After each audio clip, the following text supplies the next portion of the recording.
नमस्कार, स्वागत है आपका आवाज अड्डा में। मैं हूं नीरज वाजपेयी और आज बातचीत के लिए बहुत सारे विषय हैं। अभी हमारे यहाँ बड़ी चर्चा चल रही है, एक सुशांत सिंह ने सुसाइड किया, उस पर बातचीत हो रही है। लेकिन मुझे लगा कि कोरोना पे बात करनी चाहिए, क्योंकि आवाज़ के अलग अलग फोरम पे, अलग अलग शोज़ पे इस पर चर्चा हुई है। कोरोना इसलिए क्योंकि दिल्ली और मुंबई खास तौर पे ये दो शहर बहुत ज़्यादा प्रभावित हैं और आपने देखा होगा कि उसमें दिल्ली में खास तौर पर नंबर बहुत तेज़ी से बढ़ रहे हैं, जैसा कि सरकार को डर भी था।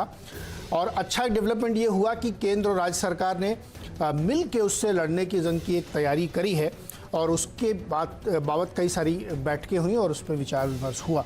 लेकिन चिंता का सबब ये है कि जिस तरह से केस बढ़ रहे हैं, 3.25 लाख से ज़्यादा केस पूरे देश में, और दिल्ली में अकेले 32-34 हज़ार केस, मुंबई में 54-55 हज़ार केस, महाराष्ट्र में 1 लाख केस, ये एक दिक्कत वाला काम है।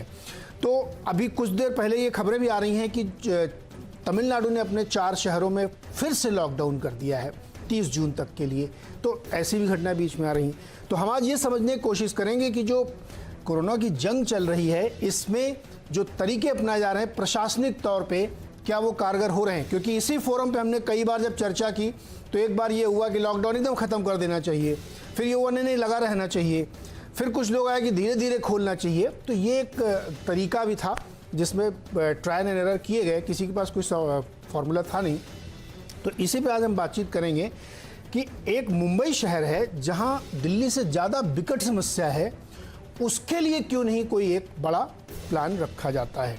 तो बातचीत करने के लिए अपने मेहमानों से आपका मैं परिचय करा दूं। हमारे साथ हैं नवीन कुमार, जो भारतीय जनता पार्टी के प्रवक्ता हैं, संजीव झा जी हैं, जो आम आदमी पार्टी के विधायक और प्रवक्ता हैं, आलोक शर्मा जी कांग्रेस के प्रवक्ता होंगे, और अभय दुबे CSDS के प्रोफेसर, सामाजिक विषयों के बड़े जानकार। आज मैं सिर्फ 4 लोगों को बुलाया है जिससे कि तफसील से अच्छी से बातचीत हो जाए। दुबे जी, मैं आपसे शुरुआत करता हूँ थोड़ा सा पहले आज अपने पत्रकार दोस्तों के साथ।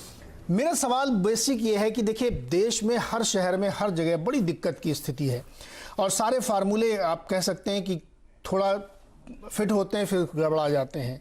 दिल्ली में पहले ऐसा लग रहा था कि सब कुछ कंट्रोल है, सरकार भी कर रही थी कंट्रोल, लेकिन बाद में फिर स्थिति हाथ से निकल गई। अब फिर उसमें दोनों सरकारें आके मिलकर बहुत सारे प्रयास कर रही हैं। लेकिन क्या ये कारगर दिख रहे हैं? क्योंकि लॉकडाउन में फिर से लौटने की घटनाएं आपको हमने भी बताई तमिलनाडु में हो रही हैं, मुश्किलात बढ़ते जा रहे हैं। तो क्या हमें कुछ और प्रशासनिक फैसले, कड़े फैसले लेने का समय है?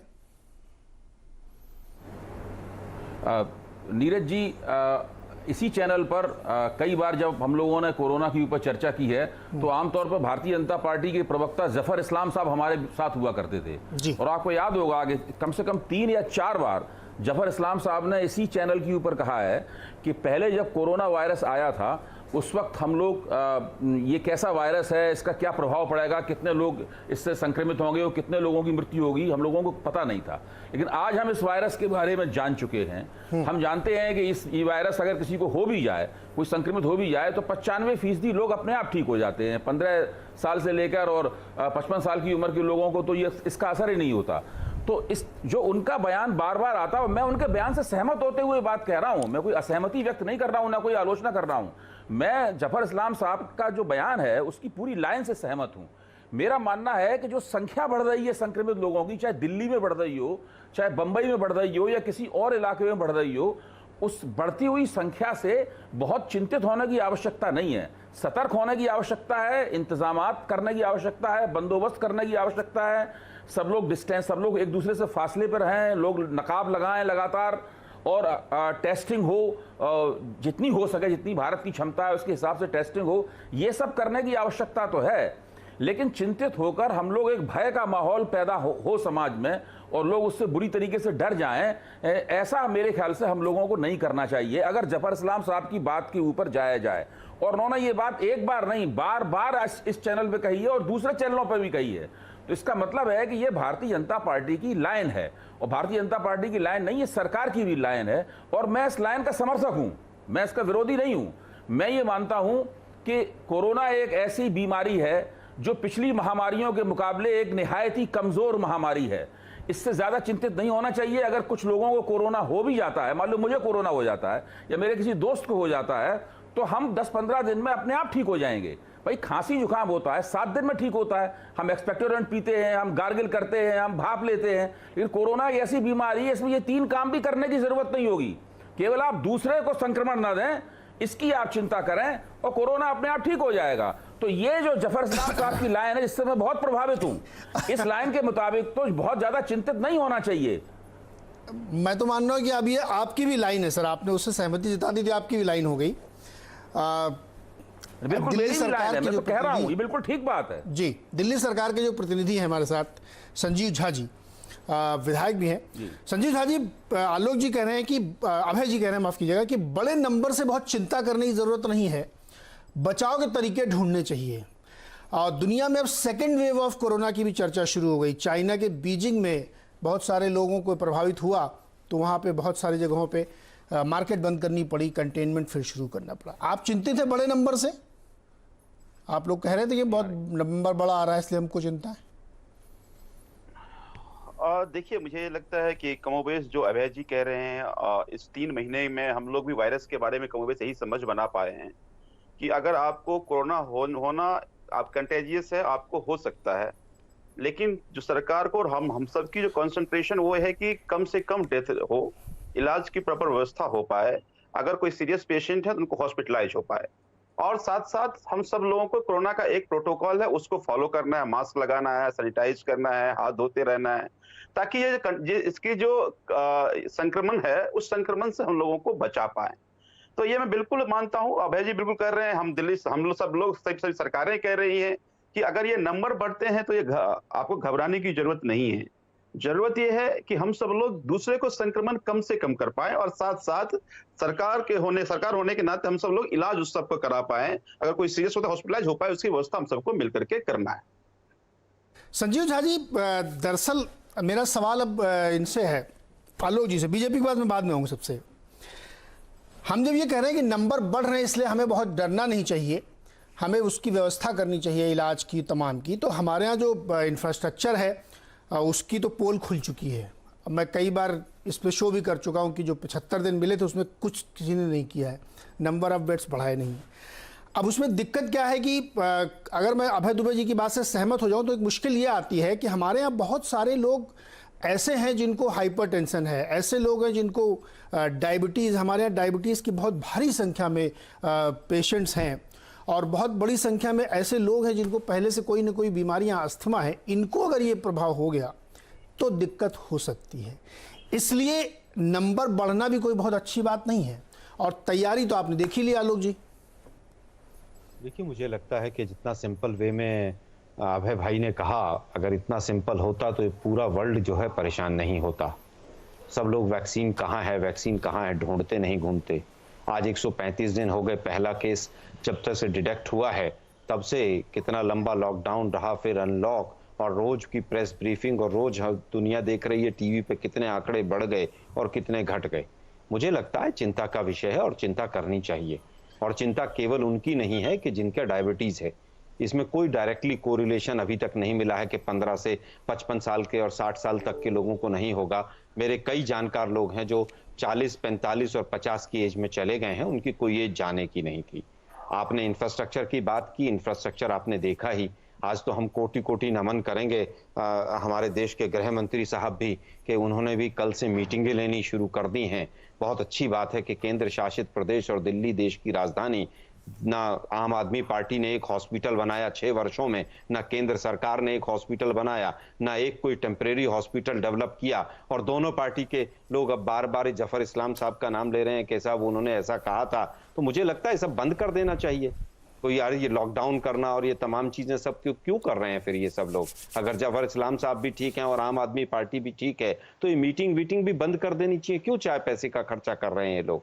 मुझे लगता है सीरियस होकर इस पर सोचने की आवश्यकता है। एलएनजेपी का भी हाल देखा था, क्या हाल था। आज गृह मंत्री साहब गए हैं, अच्छी बात है, मैं धन्यवाद देना चाहूंगा कि कम से कम एक जाकर वहां पर व्यवस्था को उन्होंने देखा है। लेकिन दिल्ली के अंदर अगर 100 टेस्ट होते हैं और 36 लोग पॉजिटिव आते हैं उसमें, और उसके बाद कहते हैं कि साहब ये तो सामान्य फ्लू है, तो मुझे लगता है कि इस पे कहीं ना कहीं गहन चिंतन की आवश्यकता है। फिर क्यों वेंटिलेटर्स और इनके क्यों इंतजाम किया जा रहा है? सब बंद कर देना चाहिए सरकार को। आज हालत यह है कि जिस तरह से 30 जनवरी को पहला केस मिला, 2 जून को पहली एक कमेटी बनी डॉक्टर्स की, 9 जून को आपदा प्रबंधन की कमेटी बनाई गई और 14 जून को देश के गृह मंत्री मीटिंग ले रहे हैं। तो मुझे लगता है कि कहीं ना कहीं प्रयासों की बहुत भारी कमी रही है, चाहे वो कहीं पर भी रही हो।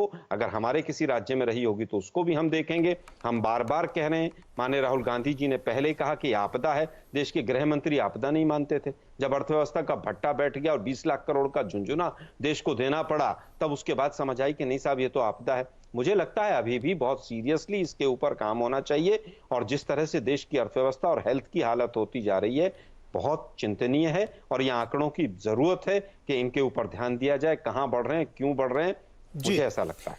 नवीन जी,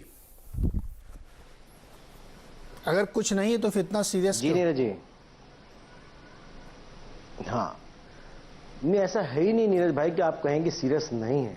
दिल्ली में शमशान घाट पर वेटिंग ले है, आप कह रहे हैं सीरियस नहीं है। कैसे कह सकते हैं दिल्ली में सीरियस नहीं है? लोगों की लाशों के अंबार लगे हुए हैं और कहीं सीरियस नहीं है।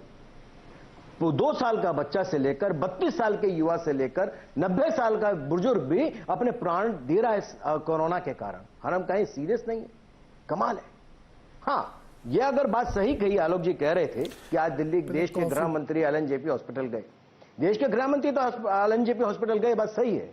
लेकिन अगर 84 दिन के अंदर जो दिल्ली के मुख्यमंत्री एक बार अस्पतालों के अंदर चले जाते, उन अस्पतालों के चले जाते जिन अस्पतालों को उन्होंने डेडिकेटेड किया था कोरोना के इलाज के लिए, तो शायद और कुछ नहीं तो वहां पे जो इतने दिनों से मेरे डॉक्टर, मेरे सफाई कर्मचारी, जो नर्स हैं, जो मेडिकल स्टाफ है, जो लोग काम कर रहे हैं बेचारे, उनका ही हौसला बढ़ जाता। आप यही कर लिया होता, आप उन मरीजों के पास चले जाते तो अस्पताल के बाहर खड़े पड़े अपने दम तोड़ रहे हैं, शायद उनको सांत्वना मिल जाती, उनको लगता कि आपके आने से, मुख्यमंत्री के आने से शायद उनका बच्चा बच जाता। अगर वो ऐसे चले जाते, दिल्ली के अस्पतालों को कोविड के डेडिकेटेड करने का काम दिल्ली के मुख्यमंत्री ने किया था, तो मुझे बताइए कि उन्होंने कहा कि 30,000 बेड दिल्ली में रहेंगे, सबको विश्वास हो गया। दिल्ली का मुख्यमंत्री बोला है, गली मोहल्ले को कोई टटपुंजिया लीडर थोड़ी बोल रहा है। उसने कहा 30,000 बेड है दिल्ली के, तो दिल्ली के 30,000 बेड कहां थे? जब देखा गया तो 3,000 बेड नहीं निकले। फिर कहा गया कि आप ऐप डाउनलोड करिए, जिसको बेड चाहिए आप लिखिए और फोन कर दीजिए केवल हमको, हमारी सरकार का आदमी आपके पास आएगा, आपको लेके जाएगा और इलाज करा देगा। लोगों ने फोन किया, किसी ने कोई जवाब नहीं दिया और कहा घर बैठिए इलाज कर लीजिए। फिर उन्होंने कहा ऐप आपको डाउनलोड कर दिए, ऐप के अंदर जाइए, जहां देखिए खाली बेड आपको पता चल जाएंगे। लोग वहां चले गए ऐप देखने के लिए। जिन हॉस्पिटल में गए, आप रियलिटी चेक मैंने नहीं, देश के बड़े नामी गिरामी चैनलों ने, समाचार पत्रों ने किया, वहां जाकर के देखा तो 3 अस्पतालों के अंदर तो कोविड का इलाज ही नहीं होता साहब, और जिनमें इलाज होता है उसमें बेड अवेलेबल नहीं। ऐसी स्थिति, भयावह स्थिति। मैं ये कहना चाहता हूं कि हम इस समय राजनीति का विषय नहीं है नीरज भाई, ये विषय है देश के अंदर इस महामारी से निपटने का, मिलकर के चलने का। देखिए नवीन जी, दिल्ली के जब सांसद, नवीन जी पॉइंट हो गया आपका, अब जवाब भी तो लेंगे संजीव जी से और लोगों से। बिल्कुल, मैं यहाँ पे मैं ये कहना चाहता हूँ कि आज आप लोगों ने गौर किया हुआ, मेरा इतना कहना है, हाँ बोलिए जल्दी। दिल्ली की स्थिति भयावह है, ठीक है, इसको इतने हल्के से लेकर के निकाल देना सब ठीक हो जाएगा, ये गलत है। ठीक है, मैं इसका जवाब लेता हूं। मैंने आज जब ये हमारा पैनल बन रहा था तो हमने अपने सहयोगी से कहा कि आज हमें डॉक्टर मत देना आप, हम सिर्फ राजनीतिज्ञों से और अपने पत्रकार दोस्तों से बात करेंगे, क्योंकि हम इस विषय को प्रशासनिक तौर पे समझना चाहते हैं। डॉक्टर्स के पास बात करने के लिए आज हमारे पास ज़्यादा पॉइंट इसलिए नहीं क्योंकि उनके पास वही पुरानी बातें, कोई नई खोज हुई नहीं है। कि हम ये समझना चाह रहे हैं कि क्या प्रशासनिक तौर पे हम गड़बड़ कर रहे हैं क्या। कुछ लोग का ये मानना है कि इतनी चिंता नहीं करनी चाहिए, नंबर बढ़ रहा है तो ठीक है, जितने टेस्टिंग करेंगे नंबर बढ़ेगा। कुछ लोगों को मानना है, जैसे अभी नवीन कह रहे हैं, चिंता करनी चाहिए। मेरी चिंता इन दोनों के बीच की है कि मैं चिंता करूं ही ना करूं, लेकिन अगर कोई व्यक्ति बीमार हो तो उसको बेड मिल जाए, अगर कोई बीमार हो तो उसको ऑक्सीजन सिलेंडर मिल जाए, और ये व्यवस्था 75 दिन में नहीं की गई। एक पत्रकार के नाते मेरी चिंता ये है। अभय जी आप, उसके बाद संजीव जी आप। अभय जी बताएं। देखिए नीरज जी, आपकी इस आलोचना से भी मैं सहमत हूं कि पिछले 75 दिन का केंद्र सरकार और देश की राज्य सरकारों में से किसी ने उतना अच्छा इस्तेमाल नहीं किया जितना अच्छा इस्तेमाल किया जाना चाहिए था। उम्मीद ये थी कि कोरोना बीमारी के बहाने हमारे देश का पूरी जो स्वास्थ्य प्रणाली है वो एक नया मोड़ ले लेगी। वो ज़्यादा चुस्त होगी, उसमें अच्छे बंदोबस्त होंगे, लेकिन हम देख रहे हैं कि शायद वो कामयाबी हम लोगों को नहीं मिल पाई है। तो इस आलोचना से यहाँ तक मैं सहमत हूँ। जहाँ तक इस बात की बात है कि भाई हम बहुत ज़्यादा चिंतित हो जाएं, हम बहुत भयभीत हो जाएं क्योंकि अभी तक वैक्सीन नहीं बनी है। देखिए, पिछले 100 साल में करीबन 12 महामारियाँ इस दुनिया में ग्लोबल पैमाने पर हुई हैं। उन 12 में से 5 महामारियां आज भी जारी हैं, उनके बारे में घोषणा नहीं की गई है कि वो महामारियां समाप्त हो गई हैं। उनमें से 3 महामारियों की आज तक कोई भी वैक्सीन नहीं बनी है। तो केवल वैक्सीन न बनना अपने आप में कोई डरने की वजह नहीं है। अगर आप मृत्यु दर को देखेंगे, मोर्बिडिटी रेट को देखेंगे, तो आप पाएंगे कि कोरोना बहुत ही कमजोर महामारी है।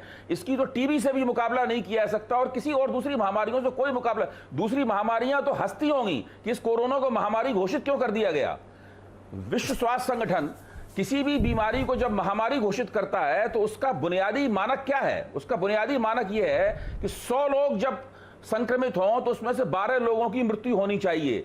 जिस वक्त उसने महामारी घोषित की थी उस वक्त तो यह प्रतिशत दूर दूर तक गायब था, और आज भी ये रेशियो नहीं है, न दुनिया में न दुनिया के किसी भी देश में, और भारत में तो बिल्कुल ये अनुपात नहीं है। अगर आप दिल्ली की ऊपर गंभीरता से गौर करें तो दिल्ली में जो मृत्यु दर है अपने ही देश के दूसरे राज्यों के मुकाबले कम है। तो मेरा निवेदन ये है कि जब हम नंबर्स बताएं, जब संख्या बताएं कि बहुत लोग हैं, भाई बहुत लोग बढ़ते जा रहे हैं, हाँ। तो साथ में हम ये भी कहें कि ये चिंता की बात नहीं है, ये सतर्क होने की और बंदोबस्त की बात है, चिंता की बात नहीं है, भय की बात नहीं है। संजीव जी आप जवाब दे लें, उसके बाद मैं अपनी बात रखना चाहता हूं। संजीव जी आप बोलें।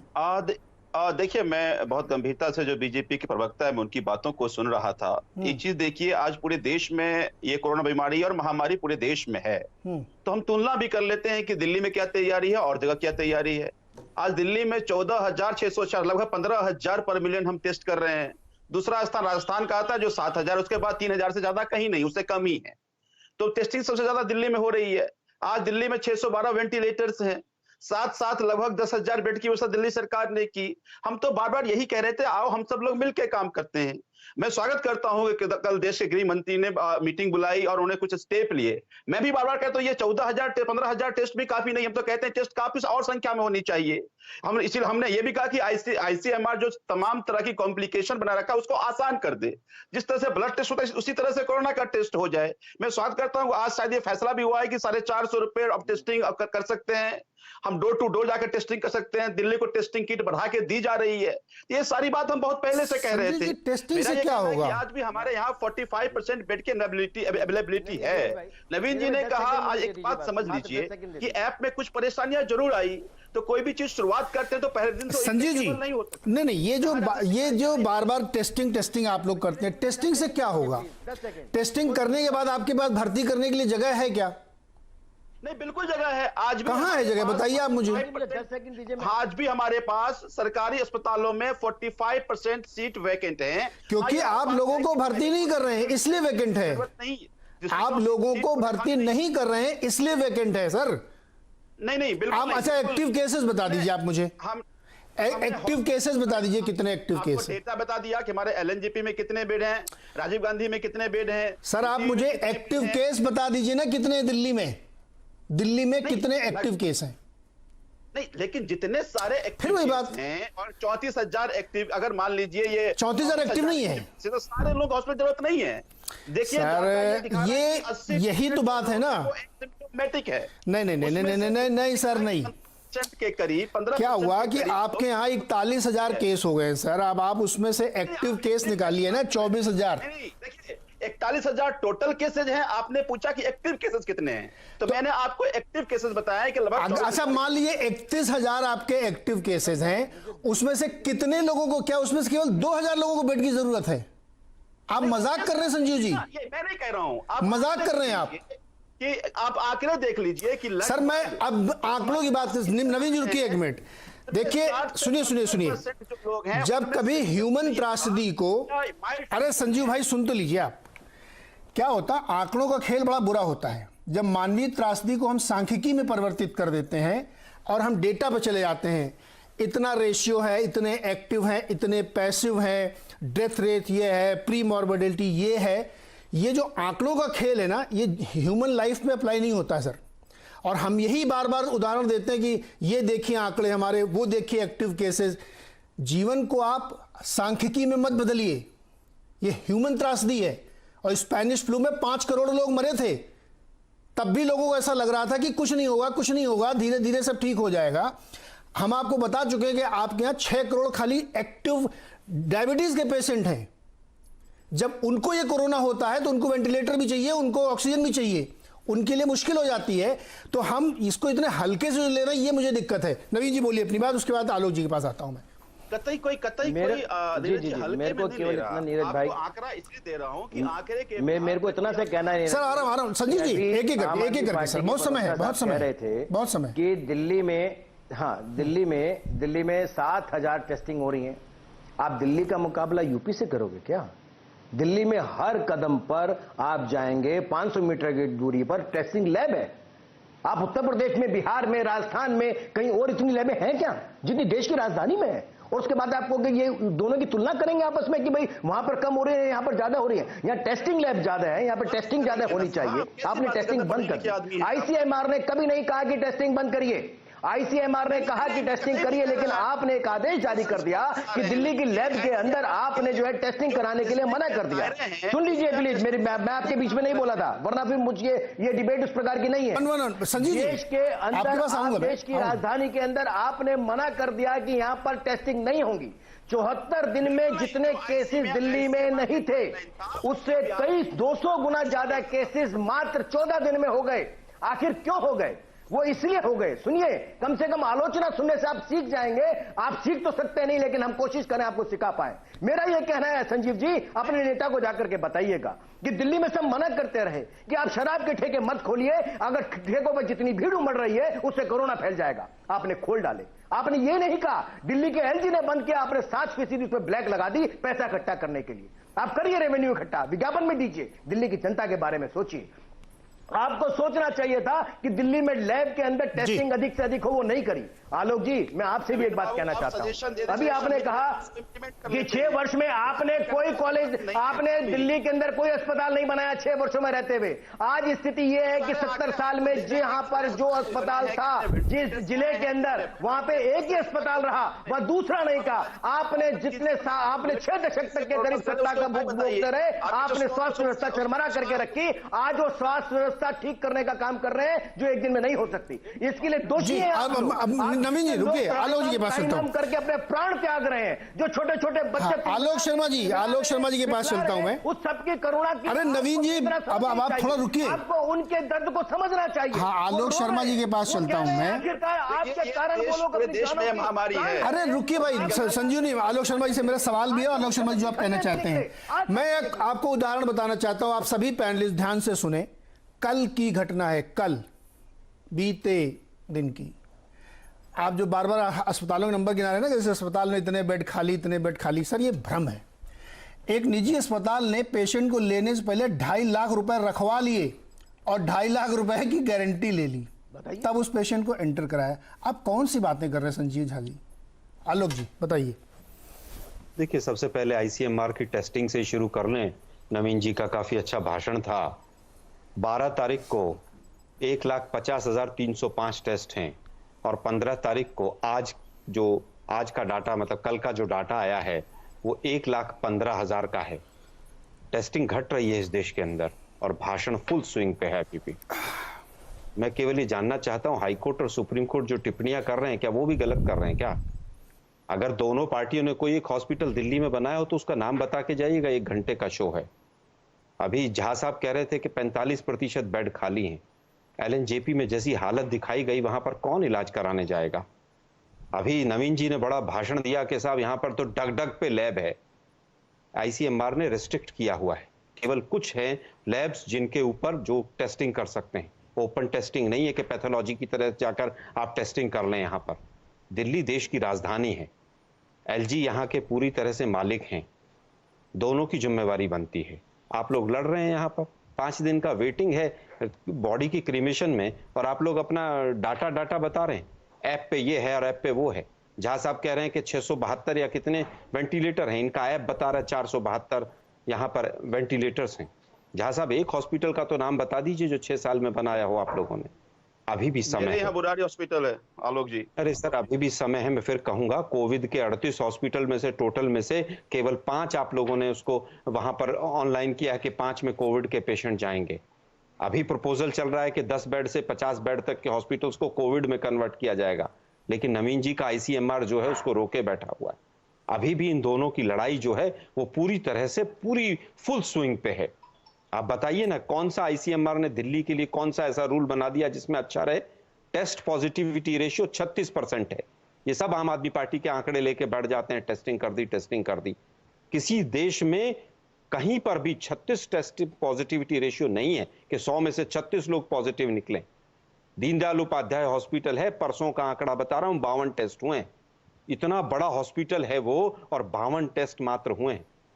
नीरज जी ने पूछा टेस्टिंग से क्या होगा। नीरज जी, टेस्टिंग ही इसका इलाज है। टेस्टिंग होगी तो पता चलेगा, व्यक्ति को आइसोलेट करेंगे।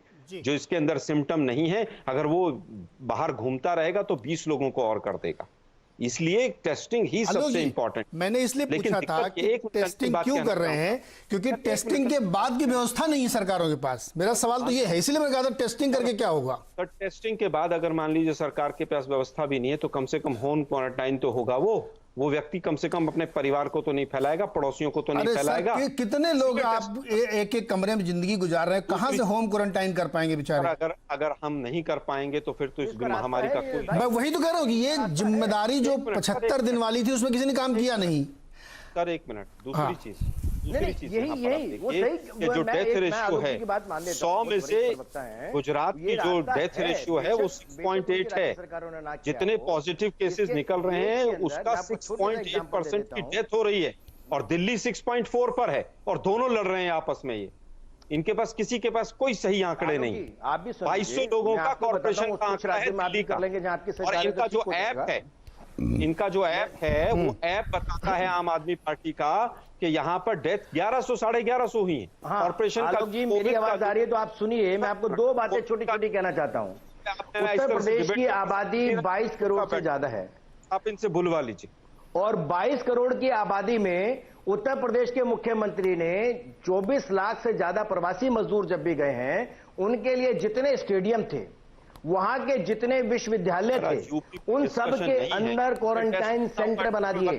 वहां पर बड़ी संख्या में लोगों को बेड दिए, वहां लोग रह रहे हैं, वहां पे इलाज करा के अपना जा रहे हैं। वहां व्यवस्था करिए। आपने सही कहा कि घर में बैठ के इलाज किया जा सकता है, तो जब वो व्यवस्था घर में, अपना नीरज जी भी सही कह रहे हैं, 1 कमरे के मकान में 5 आदमी रहते हैं तो कहां जाएंगे? तो ये व्यवस्था दिल्ली में क्यों नहीं हो सकती थी साहब? क्या दिल्ली के मुख्यमंत्री, मैं बार बार कहता हूं, मुख्यमंत्री साहब से निवेदन करता हूं, आज भी हाथ जोड़ करके प्रार्थना कर रहा हूं कि अरविंद केजरीवाल साहब घर से बाहर निकलिए। दिल्ली की जनता ने आपको चुन करके दिल्ली के अंदर आपको बम्पर मैंडेट मिला है। आप दिल्ली वालों को बाहर सड़कों पर देखिए, वो तड़प रहे हैं, वो त्राहिमाम कर रहे हैं। अपने एयर कंडीशन कमरे में वीडियोग्राफी फोटोग्राफी कराना बंद करिए, घर से बाहर निकलिए, देखिए लोग कितने बिलबिला रहे हैं। ठीक है नवीन जी, रुकिए भाई रुकिए। आप दिल्ली का बेटा, दिल्ली का मुख्यमंत्री होकर ऐसी जगह बैठा। हाँ मैंने देखा सर, मैंने देखा है, इसीलिए तो मैं चर्चा करने मैं अभय दुबे जी के पास जाना चाहता हूँ। अभय दुबे जी, 37% घट गई और ये बीजेपी वाले भाषण दे रहे हैं। अभय दुबे जी, अच्छा सुनिए सर, अब दुबे जी से बात करने में मुझे। अभय दुबे जी,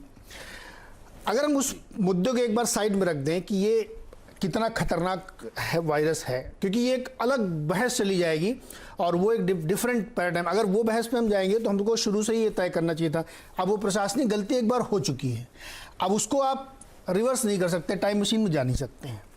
लेकिन जो मौजूदा परिस्थिति, मैंने आपको उदाहरण जो अभी दिया दुबे जी, कल रात का है कि निजी अस्पताल लूट रहे हैं और दिल्ली सरकार कुछ नहीं कर रही है। और मुझे कल ये बताया गया था, कल और इसके पहले कई शोज में आप भी रहे होंगे, जब दिल्ली सरकार के MLAs बैठते थे कि हम नियम बना रहे हैं, हम उनके ऊपर कैप लगाएंगे, वो पैसा वसूल नहीं पाएंगे। लेकिन मैं आपको कल की घटना बता रहा हूं कि 2.5 लाख रुपए जमा कराने के बाद ही उस व्यक्ति को एडमिट किया गया है। आप कहेंगे तो मैं आपको पर्सनली, पब्लिकली ठीक नहीं है, आपको अस्पताल का नाम भी बता दूंगा। मुझे भी घटना पता है। तो सर अगर इस तरह की व्यवस्था है तो फिर बड़ी दिक्कत है ना सर। भेजे हैं तथ्य, और मैंने भी तथ्य देखे हैं वो। हाँ, मैंने भी तथ्य वो देखे हैं, और मैं इस बात से आपकी सहमत हूं कि दिल्ली में निजी अस्पताल जो हैं वो कोरोना के खिलाफ संघर्ष में सहयोग नहीं कर रहे हैं। दिल्ली में नहीं, मेरे ख्याल से पूरे देश में है। करेक्ट, बिल्कुल। दूसरे राज्यों से भी इस तरह की खबरें मिली हैं, और हाँ दिल्ली में भी हो रहा है। और निजी अस्पतालों के खिलाफ कड़ी कार्रवाई इस मामले में होनी चाहिए। दिल्ली सरकार ने एक अस्पताल के खिलाफ FIR भी दर्ज कराई थी और मुझे नहीं पता कि उसके बाद क्या कार्रवाई हुई। दूसरे अस्पतालों के खिलाफ भी FIR दर्ज होनी चाहिए और देखना चाहिए कि इस महामारी के मौके पे जहां अस्पतालों का सहयोग बिल्कुल अनिवार्य है, दिल्ली सरकार अस्पतालों को बिना नाराज किए हुए या बिना अलग थलग किए हुए या अपने अभियान को नुकसान पहुंचाए बिना वो कैसे इन सब अस्पतालों के खिलाफ कार्रवाई कर सकती है। इसके कुछ नए तरीके भी खोजे जाने चाहिए। मैं आपकी बात से पूरी तरीके से सहमत हूं, निजी अस्पतालों का रवैया बहुत ही खराब है और इस रवैये पर पहले से ही भांप कर इसके ऊपर लगाम लगाई जानी चाहिए थी। जी अच्छा, मैं यहाँ पे एक छोटा सा ब्रेक लेता हूँ, मुझे एक ब्रेक लेना है, लौट के आएंगे तो इस चर्चा को आगे बढ़ाएंगे। कई ऐसे विषय हैं, जैसे एक मैं ये भी जानना चाहता हूँ कि अगर दिल्ली के साथ इतना बढ़िया कोऑपरेशन के साथ केंद्र और राज्य सरकार काम करी तो भाई मुंबई क्यों आप लोगों ने लेफ्ट आउट कर दिया? यहाँ तो उससे ज़्यादा गंभीर समस्या है, तो इस पर भी थोड़ी बातचीत करेंगे एक ब्रेक के बाद।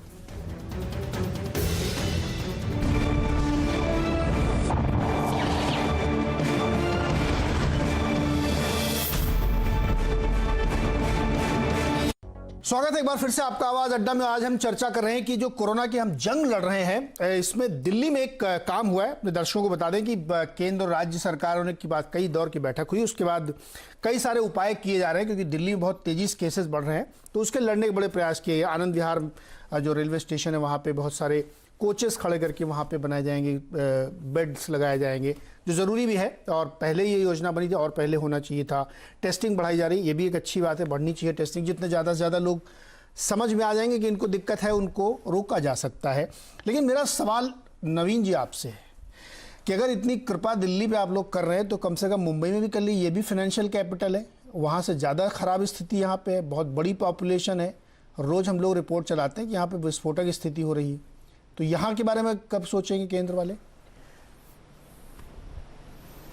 केंद्र सरकार ने नीरज भाई देश के जितने राज्य हैं सबको पूरी मदद, पूरी सुविधा, वेंटिलेटर, ऑक्सीजन जो मांगा सब दे रही है, सबको बता रही है। राज्य सरकारों ने अपने आप बहुत सारे निर्णय किए हैं और बहुत सारे कारण भी हुए हैं।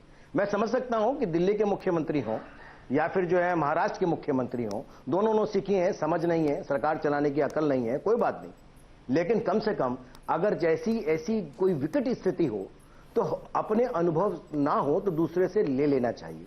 भाजपा से अगर आपको आपत्ति है तो कांग्रेस से ले लो, कांग्रेस के भी तो लोगों ने बड़े लंबे समय तक शासन चलाया है साहब, अगर वो भी ज्ञान दे सकते हैं। ऐसी महामारी में मुझे लगता है कि कांग्रेस वाले आपकी पीठ पे छुरा नहीं मारेंगे, लेकिन आपको सरकार से लेने में दिक्कत है तो कोई बात नहीं। जैसे दिल्ली में 5T प्लान बिल्कुल फेल हो गया, ऐसी महाराष्ट्र में हुआ, महाराष्ट्र में भी कहते रहे, हमने भी बहुत सारे सुझाव दिए, उन सुझावों को नहीं माना। केंद्र सरकार की गाइडलाइंस को जो हमने केंद्र दिल्ली को दी, महाराष्ट्र को दी या फिर तमिलनाडु को दी, ऐसे 3 ही 4 राज्य जिसके अंदर सबसे ज्यादा भयावह स्थिति है, उन्होंने नहीं माना। केरल की मैं तारीफ करूंगा, यहां पर कांग्रेस की शासित सरकार है, केरल ने माना और केरल ने वहां पर जो कोरोना पर पूरी तरह से जितना हो सकता था मैक्सिमम काबू पाया। लेकिन इन सरकारों ने नहीं सोचा हमको छोड़ देना चाहिए। ये विषय इस समय अहंकार का विषय नहीं है, आपको अपना अहंकार, अपनी नाक की लड़ाई को नहीं बनाना चाहिए। ये देश के मानव की जीतने की लड़ाई है, मानव को बचाने की लड़ाई है। इसमें अगर किसी से सलाह ले सकते हो, किसी से मदद ले सकते हो तो लेनी चाहिए। सरकारें तो मदद देने के लिए तैयार है ना। मैं कहता हूं कि जितनी आपने कहा दिल्ली के बारे में बात करी, दिल्ली की स्थिति महाराष्ट्र से ज्यादा भयावह है साहब। उसका रीजन है दिल्ली की आबादी मात्र 2 करोड़ भी नहीं है। 2 करोड़ उस आबादी में से 20 लाख से ज्यादा लोगों को इस दिल्ली की सरकार ने धकेल करके बाहर निकाल दिया। तुम बिहार के हो, यूपी के हो, जाओ अपने घर, हमने तुम्हें अपने घर भेज दिया। दिल्ली, उसके बाद दिल्ली की स्थिति इतनी भयावह है। दिल्ली में आबादी कम इस समय और बीमारी ज्यादा, इतनी भयावह। ऐसे महाराष्ट्र ने भी किया है, महाराष्ट्र से भी निकाला है। आलोक जी, देखिए, आलोक शर्मा जी, कई बार हंसी भी आती है कि इस दौर में भी लोग झूठ बोलने से नहीं परहेज कर रहे हैं कि जिसने जो मांगा हमने दे दिया। फिर वो जो अहमदाबाद हाई कोर्ट कह रहा है कि जो यहाँ पर हॉस्पिटल है अहमदाबाद का सरकारी हॉस्पिटल, उसकी स्थिति काल कोठरी से भी ज्यादा है, तो हाई कोर्ट के ऊपर केस कर देना चाहिए इनको। दिल्ली में बैठा सुप्रीम कोर्ट कह रहा है, नेशनल ह्यूमन राइट्स कमीशन कह रहा है कि हालत बहुत विकट है, डेड बॉडीज की हालत जो है वो सब देख रहे हैं कहाँ पर किस तरह की है। आज फिर कहूंगा कि कंपेयर नहीं करना चाहिए। अब ये कह रहे हैं साहब वो महाराष्ट्र वाले 9 सीखिए हैं और इस तरह की। नवीन भाई आप काफी सीनियर हैं, इस तरह की शब्दावली का इस्तेमाल नहीं करना चाहिए। जो दर्शक देख रहे होंगे सोच रहे होंगे कि 500 जब केस थे तो लॉकडाउन और 2.5 लाख को तो खोल दें तो नौ सुखिया कौन है ये देश की जनता खुद डिसाइड करेगी समय आने पर। लेकिन कम से कम जिन लोगों ने पीपीई किट के घोटाले हिमाचल में किए, आपके अध्यक्ष ने, वो जेल चले गए, उनको रिजाइन करना पड़ा, उनको तो रोक लेते। जिन लोगों ने वेंटिलेटर घोटाला किया अहमदाबाद में, कम से कम उनको तो रोक लेते। मध्य प्रदेश में जो मास्क घोटाला हुआ बीजेपी वालों के द्वारा, उसको तो कम से कम रोक देते। उनको कृपा कर दी, कृपा करने के लिए बैठे हैं क्या आप लोग यहाँ पर? जनता ने सत्ता दी है आपको, कृपा अहमदाबाद पर ही कर दीजिए, इतना ही हो जाएगा तो वो ही बहुत अच्छा रहेगा। आप कह रहे हैं जिसको जो मांगा हमने दे दिया, आप दानवीर है, कर्ण है क्या आप? कोई कह रहा भगवान है, कोई कर्ण बता रहा है। एक व्हाइट पेपर लाने की हिम्मत है आप लोगों के अंदर कि राज्यों को किस किस को आपने क्या दिया है पिछले 3 महीने 4 महीने के अंदर? एक व्हाइट पेपर ले आइए अगर थोड़ी सी भी इस सरकार के अंदर लज्जा बची हो तो। मुझे लगता है आज ये बहस करने का और भाषण का समय नहीं। मेरा कहना है आलोक जी, आपको कम से कम मेरा ये कहना है नहीं, जिस तरह की भाषा आपने इस्तेमाल की है, आप खुद सोचिए। आप मुझे कमाल है, कैसी बात कर रहे हैं? मुझे दानवीर करण मत मानिए, मुझे देश का नागरिक तो मानिए कम से कम। मुझे 2 दर्जे का नागरिक मान डाला आपने। मुझे लगता है कि बीजेपी की संस्कृति है, आप मुझे कम से कम ये तो सोचिए कि आप किसकी बात कर रहे हो। महाराष्ट्र में आपसे नहीं संभल रहा, आप अपनी राजनीति में तीनों लगे हुए हो, आपस में भिड़े हुए हो, इसमें दोष हमारा है क्या? सबसे ज्यादा अगर किसी ने अव्यवस्था की है तो केंद्र सरकार ने की है। गृह मंत्रालय ने 1000 बार अपने नोटिफिकेशंस को बदला। यही कहते रहिए, कम से कम काम तो कर लिए अपने राज्य में महाराज। हमारे को दोषी मानते रहिए, आप अपने राज्यों में भी काम मत करिए। आज बॉर्डर बंद है। नहीं नीरज जी, कल नोएडा में बॉर्डर खुले थे, आज बॉर्डर बंद है। अरे भाई क्या करना चाहते हैं आप? कहना क्या चाहते हैं आप लोगों को ई रैलियों से और बिहार में प्रचार करने से फुर्सत मिल जाए तो कोरोना से लड़ लेना। सारा मंत्रिमंडल मोदी जी ने। सुनिए आलोक जी, नवीन जी रुकिए थोड़ा, एक सवाल संजीव जी ले लें, उसके बाद में दुबे जी मैं आपसे थोड़ा सा पर्सनल चर्चा करना चाहता हूँ। आप देख रहे हैं क्या हो रहा है, कपड़ा पहनाते हुए मुद्दे की बात से अलग हटके दोनों लोग कहाँ बात करें। संजीव जी आप भी इसी में आप भी ऐड कर दीजिए, जो मेरा मूल सवाल उसको कोई जवाब न दीजिएगा। हाँ, आप भी देखिए, मैं अभी सुन रहा था, दोनों का भाषण सुना, और मुझे लगता है कि इस महामारी के दौर में कोई राजनीतिक टीका टिप्पणी में नहीं करना चाहता। हाँ। मैं बार बार नवीन जी को भी सुना और आलोक जी को भी सुना, और लगातार 3 महीने हम यही कहते रहे कि सुझाव बताइए, करना क्या चाहिए। आज तक कोई सुझाव नहीं आया सिवाय राजनीतिक टीका टिप्पणी के। कल जब गृह मंत्री जी ने कुछ इनिशिएटिव लिया तो हमने उसका स्वागत किया। हमने कहा कि ये एक सकारात्मक कदम है। इस तरह से केंद्र सरकार राज्य सरकार मिलकर काम करेगी तो कोरोना को और आसानी से हम लोग हरा पाएंगे और जीत पाएंगे। तो मुझे ये लगता है ये वक्त है दोनों मिलकर साथ काम करने का। मैं कतई नहीं कहता कोई एक सरकार सारे कुछ ठीक कर लेगा, बिल्कुल हमारा सिस्टम इम्पेकेबल है। रोज कमियां दिखती हैं, उस कमियां को हम ठीक कर रहे हैं। आपने ये भी कहा कि अस्पताल में बहुत महंगे इलाज हो रहे हैं। हमने एक अस्पताल में FIR भी किया था, फिर बीजेपी के लोग बिलबिला गए, तमाम तरह के आरोप भी लगाने लगे। तो मुझे ये लगता है कि ये वक्त, देखिए राजनीति खूब कर लीजिएगा, खूब मौके मिलेंगे। ये एक त्रासदी है और ये त्रासदी पूरे देश में है। हो सकता है कि जो आंकड़ा दिल्ली में देख रहे हैं किसी और स्टेट में हो जाए। गुजरात का क्या स्थिति आप सबके सामने है, पर उसमें नहीं जाता, उससे कुछ मिलने वाला भी नहीं है। आज हमने तैयारी की है और तैयारी आपके सामने। लगभग हम लोग 4000 में 11000 बैंकेट हॉल में 2500 में प्रगति मैदान में ये कोशिश कर रहे हैं। आपने कहा कि LNJP का बहुत बुरे हाल है, अभी भी LNJP में। अरे संजीव जी अब थोड़ा सा अभी आप साहब लोग शांत हैं, मैं दुबे जी के पास जाता हूँ। मैं देखिए, हमें लगता है आवाज अड्डा पे सबसे शांत चर्चा होती है, सबसे फ्रूटफुल हम चर्चा करने की कोशिश करते हैं। अरे रुकिए ना नवीन भाई भी थोड़ा, अभी आपका बहुत बात कर चुके, थोड़ा सा अभय जी से बात कर लो। 10 सेकंड केवल, इनको एक 10 सेकंड केवल, अभी रिलेवेंट बात है। इन्होंने कहा कि सुझाव दे दीजिए। मान्यवर संजीव जी, मेरे पास पत्र आपके मुख्यमंत्री साहब को लिखे हुए हैं, ट्वीट पर भी। अरे ठीक है, वो दिखा दीजिएगा आप उनको सर, अलग से मेल करके दिखा दीजिएगा, उसमें कोई दिक्कत नहीं। हमने कहा कि आप स्टेडियमों को क्वारंटाइन सेंटर छोड़ी अरे उसका कोई फायदा नहीं ना, वहां पे क्वारंटाइन एंड रिजल्ट कुछ नहीं आया तो हमारी कोशिश का कोई फायदा नहीं हुआ। नहीं, हमने आपको 40 सुझाव दिए। ऐसे तो अभय जी गवाही देंगे। हम लोग यही आवाज अड्डा में बैठ के हमने डॉक्टर साहब को बुलाया था, उन्होंने बहुत सारे सुझाव दिए और दिल्ली सरकार ने उसको लागू कर दिया। तो मैं क्रेडिट ले लूं क्या कि मैंने सुझाव दिया था और यहाँ पे हो गया? नहीं, मेरा कहने का मतलब ये है, अभय जी से मेरा सवाल है, आप प्लीज आप लोग थोड़ा सुनिए। हम चर्चा इस बात की यहाँ पे इसलिए कर रहे हैं दिल्ली और मुंबई की, हम उसको राजस्थान से कंपेयर नहीं करना चाहते, हम उसको किसी और राज्य से नहीं करना चाहते। अभी इन दो पे फोकस कर रहे हैं। जब हम पूरे देश में चर्चा करेंगे तो आप सब जगह की बात करिएगा, क्योंकि फिर चर्चा भटक जाती है। कोई इस बात का जवाब नहीं देता है, इररिस्पेक्टिव सभी पार्टियां, कि उस 75 दिन में आपने क्या तैयारी की, इस सवाल का कोई जवाब नहीं देगा। बाकी ऐप बना दिया, ये कर दिया, वो कर दिया, इंपोर्ट कर दिया, एक्सपोर्ट कर दिया, सब बताओगे आप मुझे ये बताओ खाली कि 22 मार्च को हमारे यहाँ इतने बेड थे, आज इतने हैं। हम मान लेंगे कि आपने तैयारी की। दुबे जी इस सवाल का जवाब नहीं देते कोई, बाकी सब बातें करेंगे। नहीं, ये आपकी आवाज में आवाज मिलाते हुए मैं भी देश की सभी सरकारों के सामने ये सवाल रखना चाहूंगा कि पिछले 75 दिन में वास्तव में भारत की स्वास्थ्य प्रणाली को कितना उन्होंने दुरुस्त किया, कितना चाक चौबंद किया, और उसमें नया वैल्यू एडिशन क्या किया गया, उसमें वैल्यू एडिशन क्या किया गया, जो पहले से था उसको कितना बेहतर बनाया गया। पहले ही हालत खराब थी, मैं ये मानता हूं पहले ही हालत खराब थी। एक तरफ तो 5 स्टार निजी अस्पताल हैं। हाँ। अब निजी अस्पतालों का एक आपने चर्चा की है, मैं एक तथ्य आपके सामने पेश करना चाहता हूं। एक बहुत ही वरिष्ठ कार्डियोलॉजिस्ट ने मुझे, हृदय रोग विशेषज्ञ ने मुझे बताया है, मुझे इसकी जानकारी नहीं थी। मान लीजिए 200 करोड़ रुपए की लागत में एक बड़ा भव्य अस्पताल बनता है और उसमें 100 बेड हैं, तो एक बेड 2 करोड़ रुपए का बैठा।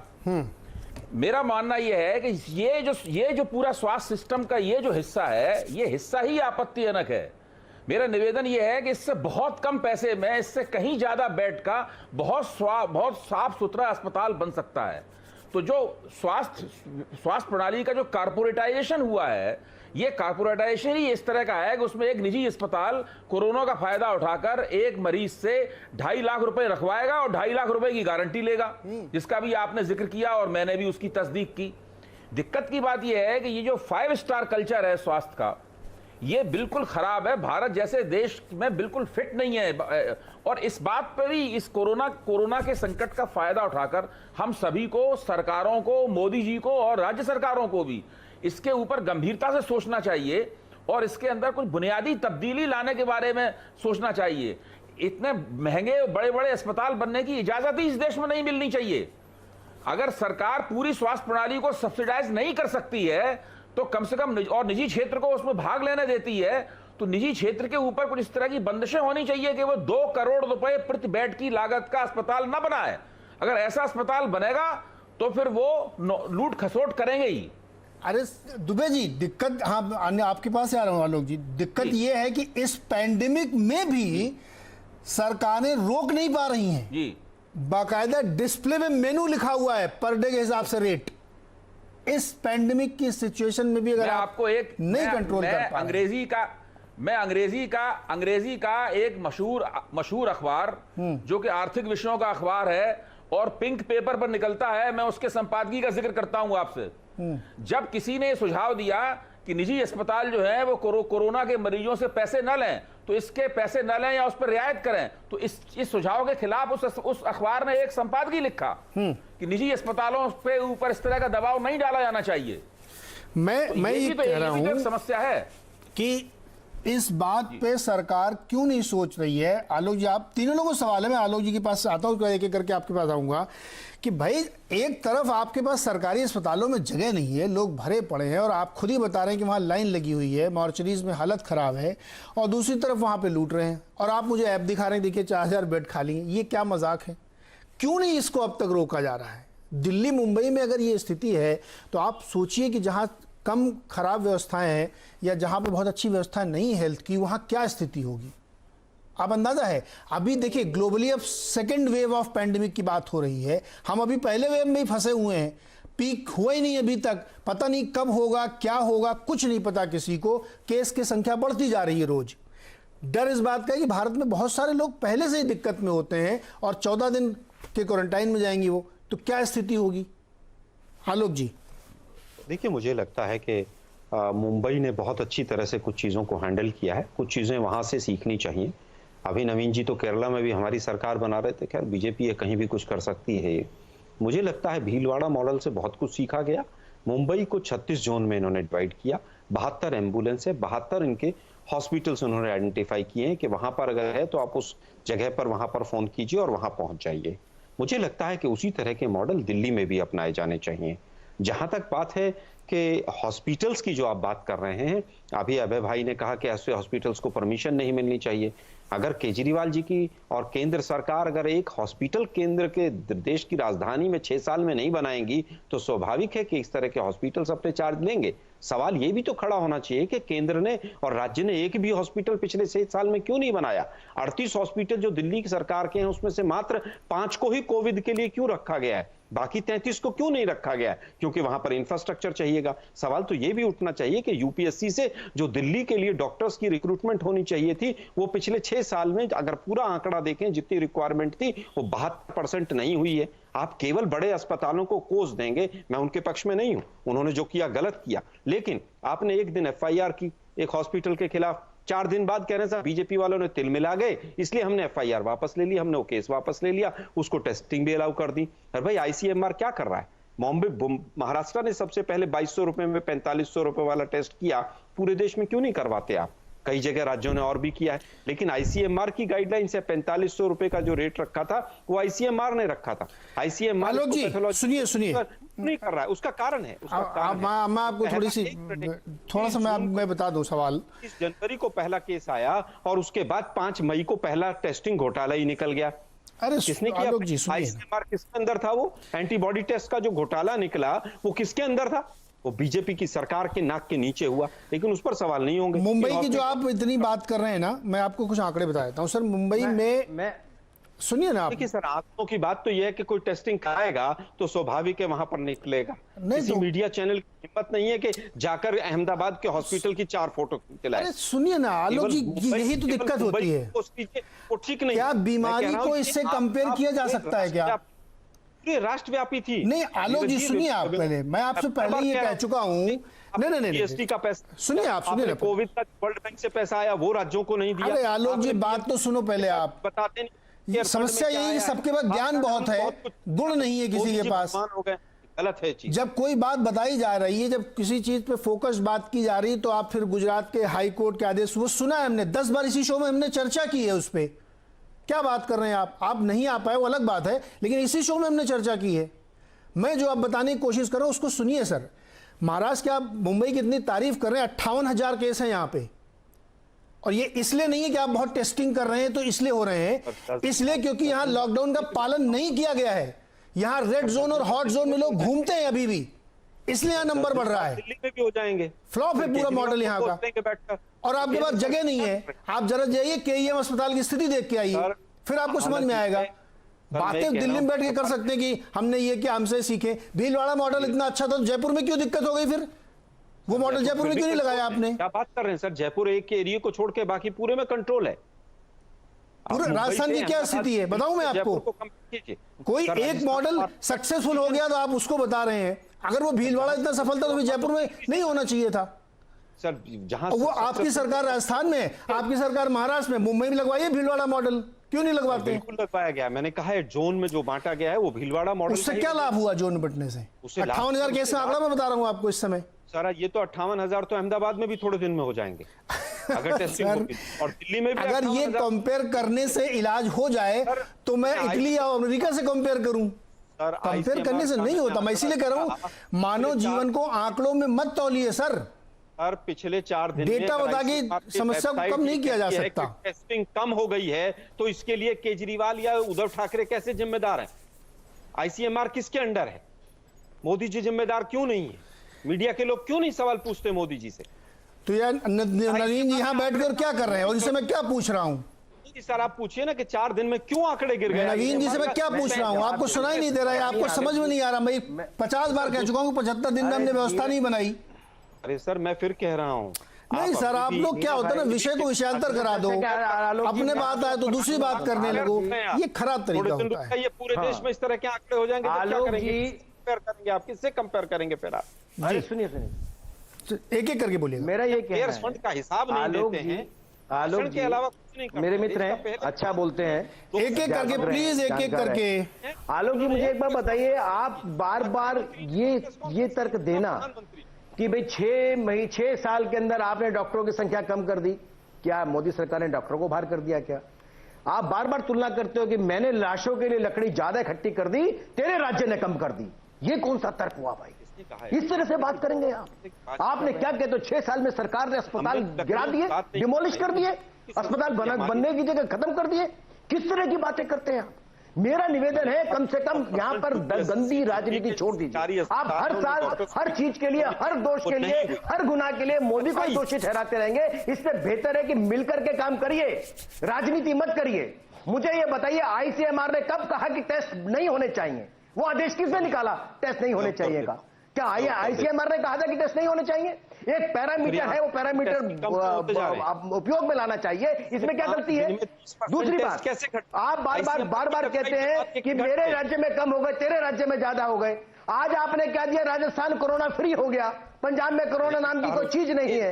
आप कहते हो कि छत्तीसगढ़ में कोरोना है ही नहीं है। आखिरकार इस प्रकार की ही बातें करेंगे आप? कांग्रेस की सरकार है, कम से कम सोचिए कि दिल्ली जो है बारूद के डेर पे बैठ गई है आप जैसे लोगों की राजनीति के कारण। राजनीति मत करिए, मिल करके काम करिए। केंद्र सरकार आपको समर्थन संजीव जानिए, भाई समय खत्म हो रहा शो का।